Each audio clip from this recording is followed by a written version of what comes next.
double booze, double Gingerbread Man, and double champs.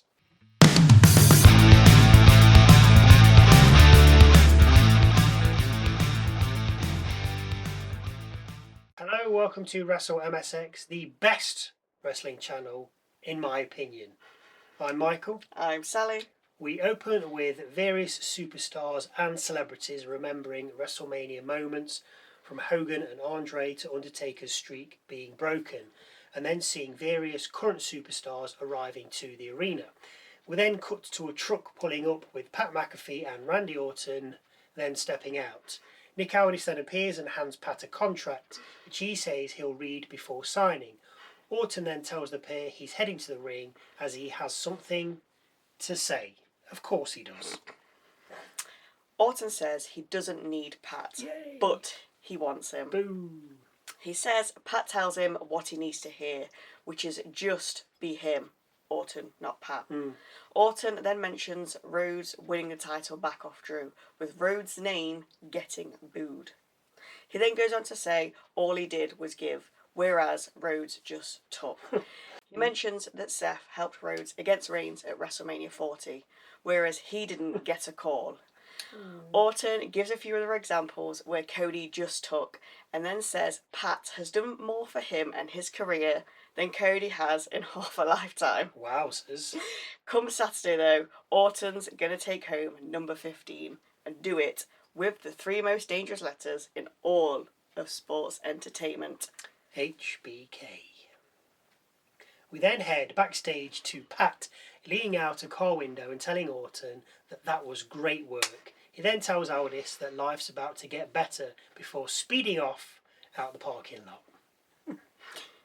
So, first up, an 8-man tag team street fight between the MFTs and the Wyatts. Tongaloa and Nikki Cross are not involved, but are at ringside. Tala puts the ring steps to good use before throwing them at Eric Rowan just as we break. We come back to kendo sticks, a failed powerbomb by Gacy, and then JC handling Dexter and Joe. Tala then Samoan drops Howdy, Loomis and Gacy, but fails Rowan. The Wyatts then dig out trash cans and chairs before using the latter on Solo as we hit another break. We come back to Howdy battering Solo with a chair and about to Sister Abigail him, only to be saved by Tala. Solo then splashes Howdy from the top rope and covers, but Howdy kicks out on 2. Tama Tonga then drops Howdy and sets up for the cutthroat, but Solo steals in, spikes Howdy and then covers for the 3. Afterwards, Solo and Tama exchange looks, only fueling the fire. Backstage, R-Truth and Priest discuss Oscar cursing people and Grayson Waller being Australian. I have no idea what that segment was about. We then see a small clip of a longer video of The Miz renewing his wedding vows with Maurice, with Kit Wilson as marriage officiant. Danhausen then appears, with things then going awry. And I'm glad it was just a little clip, because that looked absolutely ridiculous. We have a Royce Keys promo of where he came from again, and then cut back to last week with McIntyre beating on Fatu. We then see a police car drive into the arena, with Jacob Fatu then getting out and standing on the roof. Putting him in cuffs last week didn't embarrass him, with Fatu then saying there'll be no Aldis, police, Army, Navy or SWAT to stop him beating Drew's ass. What? No one's going to save him, and he's hoping to put him in the back of his rear view. He adds lastly, he's going to walk his pitch ass. We then see Flair and Bliss discussing winning the gold at Mania, with Bliss saying no matter what, they'll still be friends after. Flair, though, thinks gold will be the cherry on top, with Bliss then walking off. We then have a clip of Cody Rhodes showing the WrestleMania 42 set to some content creators. Did we miss that email? I think we did. WWE, what are you doing? Could have just stealing our ideas. Got us there, and yeah. Next up, Damian Priest and R-Truth try and defend their WWE Tag Team Championships against Kofi Kingston and Grayson Waller. Everybody does their thing, with Truth then looking for a tag from Kofi. Then get stereo 5-knuckle shuffles with the tag champs then hitting a double team and Priest covering Waller for the 1, 2, 3. We recap Pat, Cody and Orton from last week, get an advert, and then see Cargill, 10,000 BC, and the gang head out. Just as Cargill's about to speak though, she's cut off by Rhea Ripley's music hitting, with the Eradicator then heading out. Rhea seems to forget her lines, and then ends up saying she doesn't want to embarrass Cargill. B-Fab then says all Rhea does is fail, with Ripley saying Cargill hides behind Fab and Meechin. B and Meechin then leave the ring with Rhea entering. Cargill says Ripley is a cosplay goth kid with insecurities who wants to be like her, with Rhea naturally saying she doesn't. The pair square up, with Cargill then leaving the ring. It was a bit embarrassing when Rhea was on the apron and she forgot her lines or something went wrong and she was just like, she said something, then didn't say anything, then repeated what she said. I think tried to get back into it, but yeah. I do think she forgot her lines. It can happen to the best of us. Backstage, Solo says the Wyatt family are finished and that they're a team. And as a team, they need to get Tala ready for the Andre the Giant Memorial Battle Royal. Solo says they're going to get the tag team titles back, with he and Tama then exchanging awkward glances. I hope the Wyatts are finished, because what else can you do with them? Sorry if you're a Wyatts fan. Next up, Tiffany Stratton versus Jordan Grace in the number 1 contenders match for the United States Championship, which I thought Stratton already was. Yeah. Kiana James and Julia are at ringside watching on. Grace naturally overpowers Stratton, with Tiffy then countering a suplex attempt with a spike DDT. The pair then exchange chops with a double stomp, netting Stratton a 2. A folding powerbomb then gets Grace 2. Stratton then answers with a back elbow, rolling senton, moonsault and cover for 3. She now becomes, and she already was, the number 1 contender for the Women's United States Championship. Trick Williams heads out next and has something to get off his chest. Oh. Last week, Zayn crossed the line by attacking Little Yahtzee. Yes, he did. Which could ruin his entrance. Trick then calls out Sami Zayn and we're greeted with this. Ridiculous. Williams asks if there's any Zayn fans in, with a few boos then ringing out in the arena. Trick says he's going to win, yada yada yada, with Zayn then actually heading out. There are a few boos, with Sami saying he's not sure what he's done wrong. Zayn says that all he sees is a little punk rookie with no plan. Trick fires back, he is the plan, with Zayn then saying the master plan is you standing in a ring with a gingerbread man. Trick says he's actually standing in the ring with 2 gingerbread men, with Sami then launching an attack and sending Trick over the top rope. Zayn then attacks himself with a haluva kick, think about it, and then turns into a trick shot, with Williams then holding aloft the US title.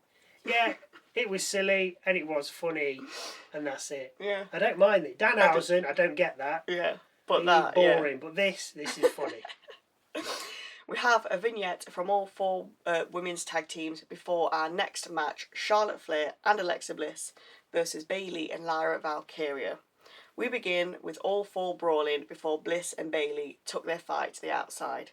Jax and Legend then appear and decimate the other tag teams, with Jax finishing Lyra with a second rope drop. Thanks for coming, guys. We get a great Oberbrock vignette before the last match of the night and the main event of the evening, the Andre the Giant Memorial Battle Royal. Gargano is still planking, with us then getting the entrance of Royce Keys and Joe Hendry. With formalities over, it's time to Battle Royal.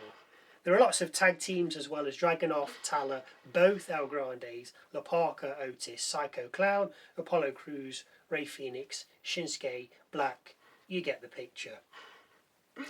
5 then gang up on Tala, but this doesn't work as he then eliminates Rey Fenix. Black then sends out 3, with Otis then also eliminating 3.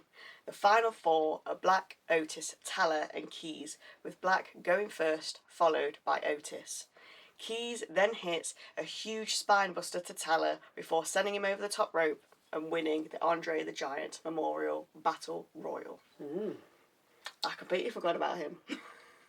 Not my pick. No. Matt Cardona. I can't remember who I picked. Gargano. He was there. It was He funny was there. because he's just planking. It is funny. I think Matt Cardona was 5th out. Well, as in 5th to last. So I was like, oh, he's going to. He didn't do it. No. We have a vignette for Reigns versus Punk, and then 15 minutes left for a Cody Rhodes promo. Rhodes says Orton's never taken responsibility and is now associated with a word. We don't find out that word as CM Punk then heads out all suited and booted. After reminiscing, Punk tells Rhodes to focus on Orton, with Punk then saying he's proud of Cody. Oh. Rhodes then says he wants to share some things with Punk, and then talks about how Punk went away for 10 years, what I'm sure is referenced literally every week. Every time they can. Yeah. Rhodes then mentions the greatest of all time twice. Cena. HBK. No, HBK. And then tells Punk he could be in the conversation for Mr. WrestleMania. No chance. Rhodes then thanks Punk for what he's taught him and chokes up as he tells Punk his dad would be proud of him. And he did choke up as well. Rhodes says he loves him with his music then hitting, but Punk asks for the music to be cut. Punk says he ain't crying on a Friday night. He'll cry Sunday night after he's beaten Roman. He says the titles are as much the crowd's as they are theirs. They're here to celebrate with the people. SmackDown goes off the air with Punk and Rhodes sitting on the crowd barrier. Yeah. That's not how I thought it would end, but you know. Well, you can't have any more brawls, can you have? Yeah, I mean, I Orton suppose. sped off at the start with Yeah. Pat Mac, and Reigns, he ain't there. He don't need to be, does it? No. He's SmackDown. Yeah. Oh, bother. He should be at the Hall of Fame. I was hoping, because I'm sure I heard something of Tiffany was meant to be having a match against Julia for the title, but then it changed to that number one contenders match. I was What, hoping, on SmackDown? yeah, so I was hoping Tiffany would end up US champ by the end, but obviously that changed. Oh, right. Yeah, Well, I don't know where you've heard that. Is it Sally's Wrestling Rumours? it is indeed. Anyway, now for Michael's moment of the night. This could be a match, a line, a local promo, something funny, interesting, serious, quirky, and or different.